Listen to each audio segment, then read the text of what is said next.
পায়ের গোড়ালিতে এরকম হচ্ছে পেইন এবং সোয়েলিং, পায়ের গোড়ালিটা এরকম হচ্ছে ফুলে যায়।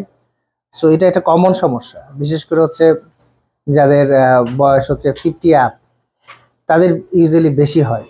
তো এটাকে আমরা বলি হচ্ছে হগল্যান্ড ডিফর্মিটি। হ্যাঁ, হগল্যান্ড ডিফর্মিটি হচ্ছে এমন এক ধরনের ডিফর্মিটি যেখানে আপনার পায়ের গোড়ালির সবচেয়ে নিচের অংশটুকু এরকম ফুলে যায়। এর ফুলে যাওয়ার মেইন কারণ হচ্ছে এখানে পায়ের গোড়ালির এখানে সবচেয়ে লম্বা যে রগটা আছে, এটাকে বলে আমরা অ্যাকিলিস টেন্ডন বা সবচেয়ে মোটা যে রগ, এই রগের সবচেয়ে ডিস্টাল পোর্শনটা, শেষের দিকের অংশটা তে হচ্ছে টেন্ডিনাইটিস হয়ে বা প্রদাহ হয়ে এটা ফুলে ওঠে, এবং তার কারণে এখান থেকে নতুন হাড় গজায়, যেটাকে বলে আমরা বলি ক্যালকিনিয়াম স্পার। অনেক সময় আমরা এক্সরে করলে দেখতে পাই যে এখানে একটা অনেকগুলো হাড় গজাইছে, এটাকে আমরা বলি অস্টিও অ্যান্থোসোফাইট, রিঅ্যাক্টিভ অ্যান্থোসোফাইট।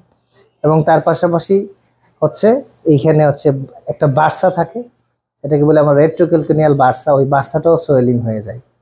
সো এই বার্সা সোয়েলিং, তারপর হচ্ছে টেন্ডনটা ফুলে যায় এবং পাশাপাশি নতুন হাড় গজানোর কারণে এই পুরো অংশটা ফুলে ওঠে। তো এই ধরনের প্রবলেম হলে পরে আসলে আমরা প্রথম দিকে এক্সারসাইজ, ফিজিওথেরাপি এগুলি দেই, অ্যাক্টিভিটি রেস্ট্রিকশন করি।